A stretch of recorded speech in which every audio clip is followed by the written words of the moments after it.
Resmi gugat cerai, Raisa ungkap soal cinta sejatinya, bukan suaminya. Setelah santer isu beredar yang menyebut Raisa dan Hamish Daud akan cerai, fakta terbaru pun terungkap. Raisa diketahui sudah mendaftarkan gugatan cerai terhadap Hamish Daud via online pada 22 Oktober 2025. Bahkan jadwal sidang perdana perceraian Raisa dan Hamish Daud ini akan diselenggarakan pada Senin 3 November 2025 mendatang. Meski begitu, belum diketahui pasti apa yang menyebabkan Raisa mengugat cerai Hamish Daud.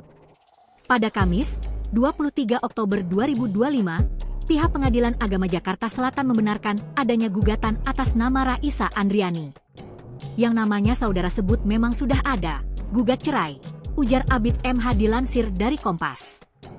Hingga kini, baik Raisa maupun Hamish Daud belum memberikan keterangan resmi terkait kabar keretakan rumah tangga mereka. Hanya saja, ucapan Raisa soal cinta sejati tampak kembali menjadi sorotan. Ya, Raisa sempat mengucap perihal cinta sejati, namun sosok itu bukanlah Hamish Daud.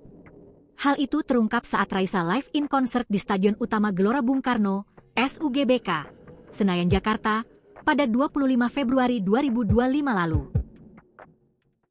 Download Tribun X sekarang, menghadirkan lokal menjadi Indonesia.